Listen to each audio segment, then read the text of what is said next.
Season 1, Episode 4, Who's in Your Corner and Whose Corner Are You In? Episode 3 ended with a dare. Find a witness, someone who can see the comfort you can't. This episode answers the question that dare leaves hanging. Not everyone in the room has earned that seat. And the way you find the right people isn't by auditioning them, it's by advocating for them. So today, we'll make the case two ways. First, how do you draw the right supporters into your circle? The people who challenge you as advocacy, not criticism. And second, how do you become that person in someone else's circle? The supporter who actually solves problems instead of just having opinions. Because underneath both is one repeatable skill: listening with intentionality and asking the clarifying questions that turns a conversation into contribution. So somebody asks you for help. They lay the whole thing out. The business is stuck. The team's not moving. They don't know what to do next. And here's my question, Tasha. In that moment, are you listening to respond? Are you listening to actually solve it? Ooh, see that right there? That's a Walter question. That's the kind of question that makes you put your coffee down and pay attention. It's the whole episode, though, because most of us, even the ones who genuinely care, we hear about half. We hear enough to grab the piece we already know how to talk about, and then we run with that.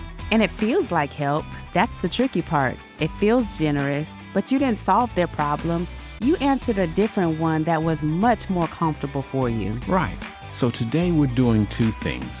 How do you get the right people into your corner? And how do you become the right person in somebody else's corner? Because it turns out it's the same skill. This is going to be a good one today. Welcome to Maximize the Moment. I'm Tasha Carter. And I'm Walter Carter. Let's get into it.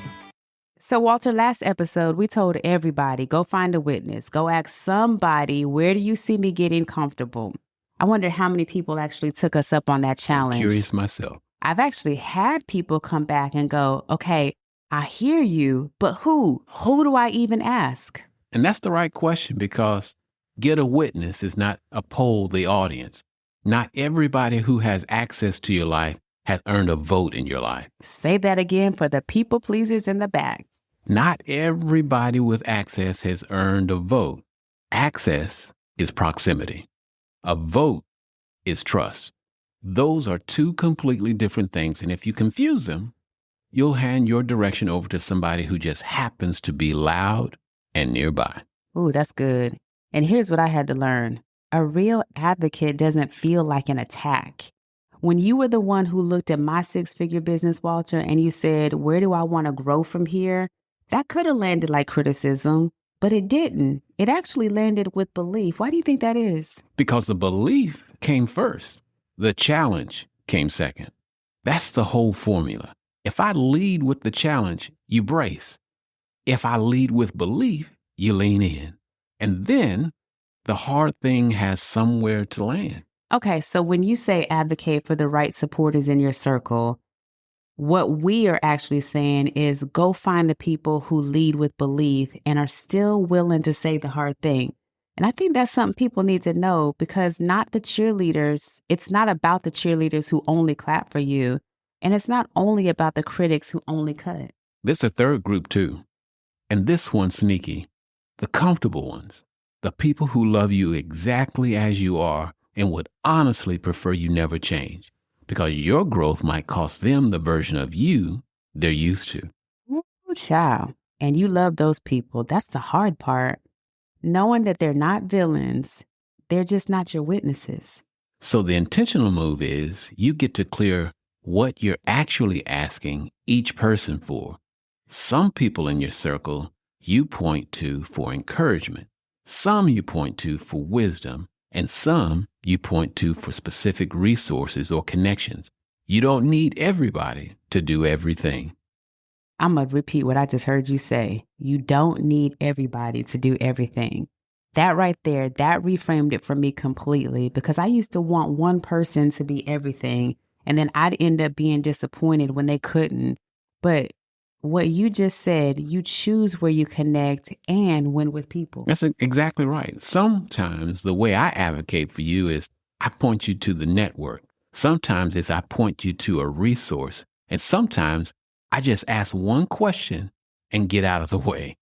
Advocacy isn't just one thing, it's matching the person to the need. That's good right there. So let's flip it. We talked about who you let into your corner. Now, how do you become worth having in somebody else's? Because everybody wants good people around them. Fewer people are working on being a good person to have around.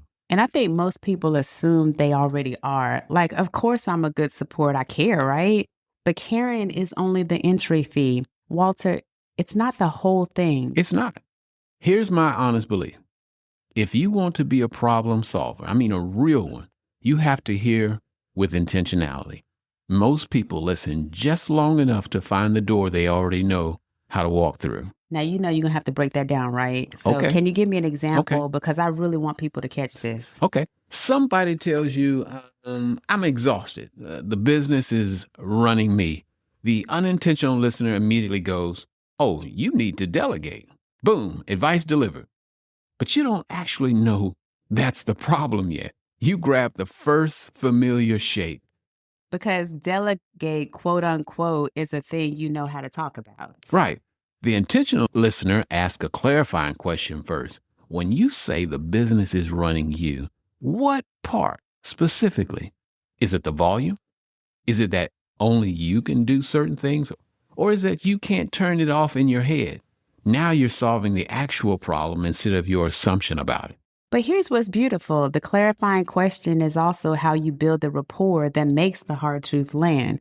And it's the same tool from both sides. So when I ask you a real question, here's what happens. You feel seen. That's right. And now when I say the harder thing, you trust that I actually understand the situation and actually you too. Spot on. You're spot on.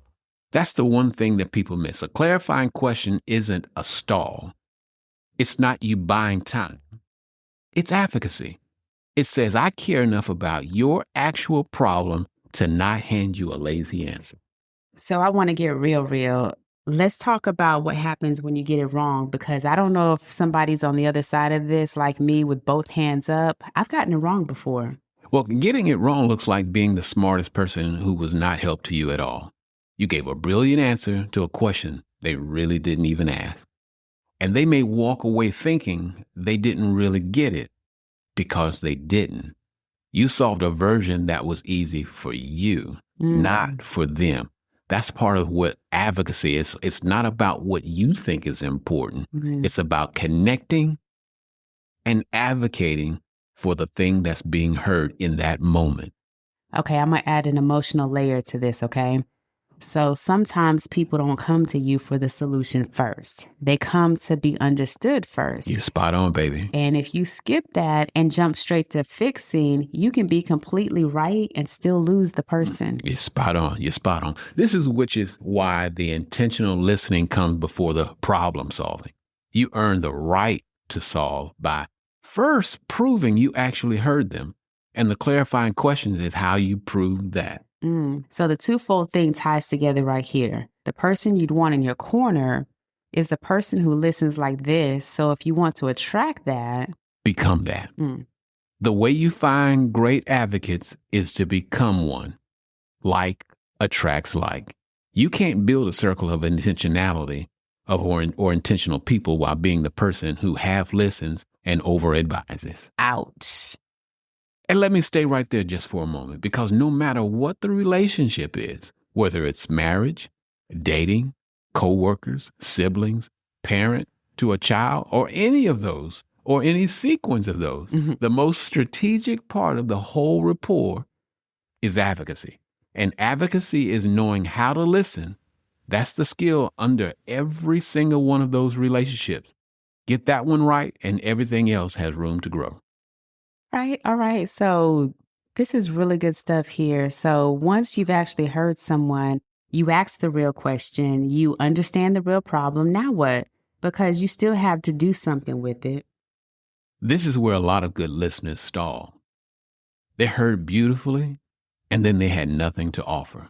So here's what I think about it. Once you understand the problem, you're choosing where to point them. and you usually got 3 doors.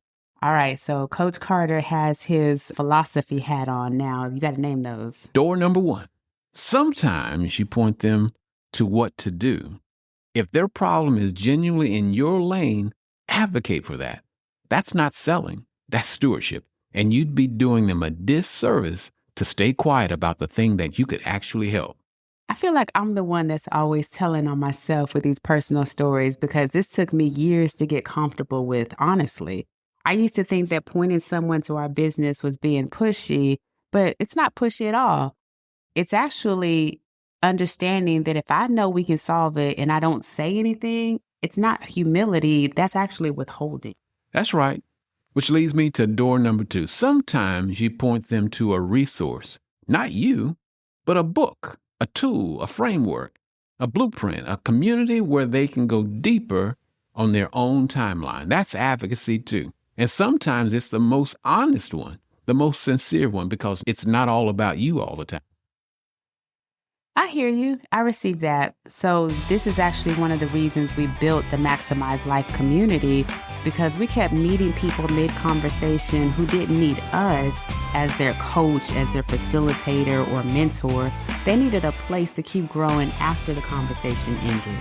So say what that is like they've never heard it before, because most people listening right now haven't heard what this community entails. That's fair. So let me back up a minute. So here's the whole thing. The Maximize Life community is a place that Walter and I built. It's an actual online community where influencers, leaders, entrepreneurs, couples, etc. can come to become the whole version of themselves with us.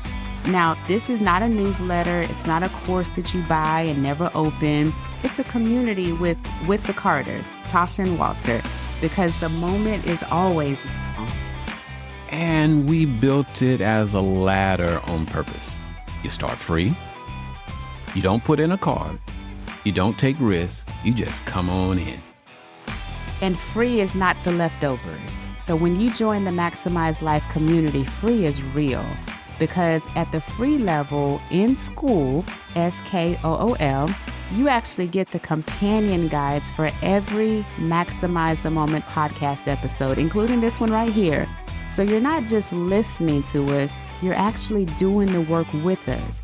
And you also get our free DISC mini course, because we're always talking about self-awareness and this tool that we're using. So this is exactly the skill we've been talking about all episode.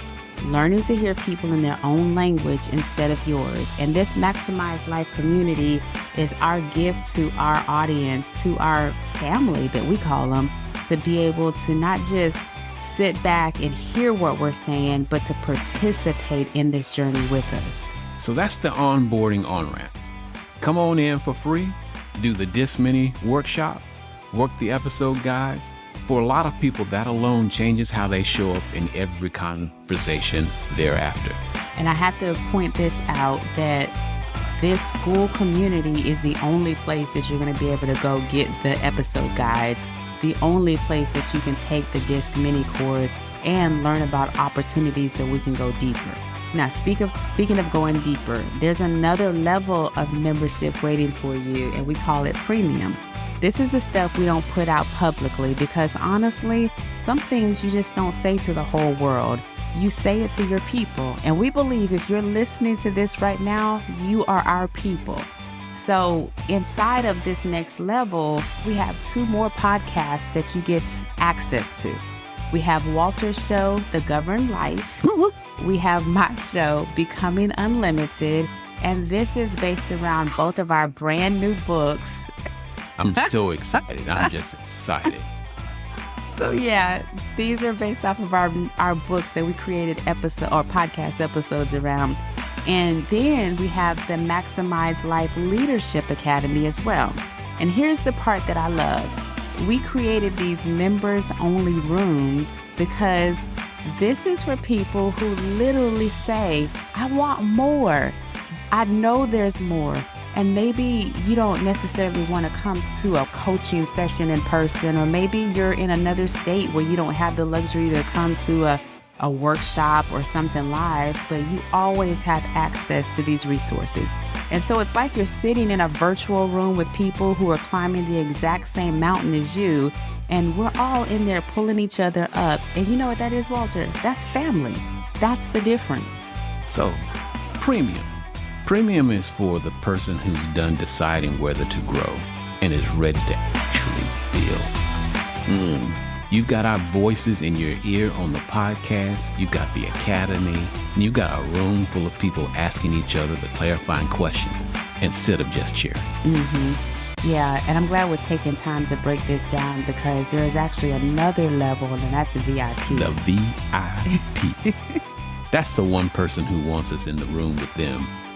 Live, yep. Now, VIP gets you a live monthly group coaching. Virtual is with both of us. You bring the real thing you're stuck on, and we work it out. Together, the way we've been doing this whole episode, you also get half off. Yes, half off on everything else that we create. And VIP access into our business school for the entrepreneurs who are building something. So what we just did is we described the Maximize Life community and we described the ladder. So the first level is you get access to the Maximize the Moment podcast resources and the free disc course. The next level is premium. This is where you go deeper. And then VIP unlocks a new room for you. And here's the beautiful part.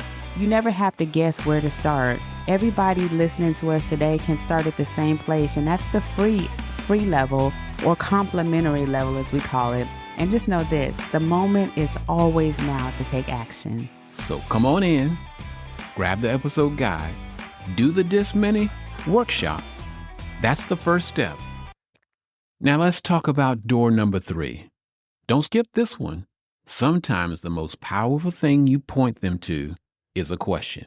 You don't give them a resource. You give them a clarifying question they hadn't asked themselves, and you let them carry it. Like you did with me? That's right. So you didn't hand me a plan. You asked me where I wanted to grow from here. And that question did more for me. It challenged me more than any plan would have. Let me tell you what a question does. It anchors you in where you are, and it helps you navigate where you're wanting to go. I can't just leave you in a position to where you don't know how to win. I'm literally having a discussion with you via clarifying question that allow you to advocate for your success. Yeah, and I feel another honest moment coming on. And again, I can't help myself, but can I be honest about where I feel at this in our marriage? Please, this is the fun part now. Okay, so my reflex, especially when I'm stressed, when I got a lot on my plate, my reflex is to fix you before I've heard you. And not fix you per se, but fix the thing that you're telling me about. You start telling me something and I'm already 3 steps ahead of you in a solution and I'm trying to be proactive. Yes, you do that. But I'm cutting you off and your response is to say, I'm not done. Yes, you indeed do that. I know I do it. And it's not because I don't care. It's not because I don't listen to you. It's because I care so much that I want to remove the discomfort immediately and go straight into action. And mine's just the opposite.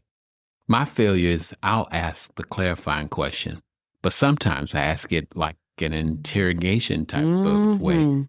And it's not that I'm trying to get traction. It's the same words, totally different energy, and you can feel the difference instantly. I can. So I try and be mindful instead of coming from a background of being a logistician for over 35 years. I'm anchored in results, and sometimes my specificness, I'm asking a specific question for a specific answer. So I'm advocating with my clarifying questions to get traction with that. And so sometimes that energy can feel abrasive. So I apologize to you now, right here on the set. Oh, I received that. Because I can tell when it's an invitation, I open up. But when it feels like an interrogation, it feels like shots fired, woman down. And I go into defense mode. And you could be asking me the exact same question both times. Which proves the point. The clarifying questions only work when the belief is underneath it. The technique, the technique is to ask the clarifying question, but sometimes the answer is isn't the thing, it's the posture in the thing. You can ask a perfect question without the connection and get nothing, which lends my personal perspective about connection and intentionality. So we really are each other's biggest cheerleaders. We support each other and we're witnesses to each other's growth. You call me out when I fix too fast. I call you out when the questions get sharp, and neither one of us has to take it as an attack. You're right. Because we've built the rapport where hard truth reads as advocacy. That didn't just happen by accident, and it didn't happen overnight. We built that on purpose, one clarifying question at a time. And that's real talk, y'all. That's what it actually looks like for us on a given day, on any given day. So let's bring it home. 2 things, 1 skill. Who's in your corner and whose corner are you in? And for the first one, just to review, you have to get intentional about who has a vote in your life, in your world, not just access. Look for the people who lead with belief and still tell you the truth. Point different people to different needs and stop asking one person to be everything. Walter, I think there's somebody that's listening to us today, and that is the one truth right there that set them free. Amen. I hope they're receiving it in this moment right now. So let's go for the second one. If you want to be a problem solver, which is the identity of what it means to be in business, you need to learn how to hear with intentionality. Ask the clarifying question before you hand out the answer, and then point them somewhere real, to what you do, to a resource, or to a question that they can carry. That's really good. So if you are still tuned in at this point in the conversation, you know, one of the things we started last episode is the Maximize the Moment Challenge. So we're not going to leave you hanging. Here's your challenge for the week. And it's twofold. Of course it is. That's just how we roll. So here we go. Part 1, think of someone who comes to you for help. Next time, before you give a single piece of advice, ask one clarifying question, just one. When you say ... what specifically do you mean? Watch what it does. And part 2, look at your own corner. Name one person who has access but hasn't earned a vote, and one person who's earned a vote but you haven't been letting in. And then go pull that second person closer. Appreciate them. Learn from them. Advocate for them being in your life. Don't run and go in isolation and get mad at them for being there. Leverage what they're trying to do for you. And if you want to go deeper on hearing people in their own language, remember the Maximize Life community. It's free to join, and you'll find the companion guide for this episode, and the free disc mini course is also waiting for you. This is your fastest way to become self-aware, stop making assumptions, and actually start listening. And you can start in this community for free, like we mentioned. But if you want to elevate to the next level, Premium and VIP are there when you're ready. But remember, the moment is always now. If this one added value, follow the show, share it with someone who's trying to be a better support or a better person, and leave us a review. It's the simplest way to help us reach the next leader, the next team, the next organization ready to grow. And here's the thing, we always want you to remember where you can find us. So this podcast is on Apple, it's on Spotify, iHeartRadio, YouTube, and Amazon. And always remember, stagnation may be the problem. Maximize growth is the solution. And don't just live for the moment. Maximize it. We'll see you next week for episode 5.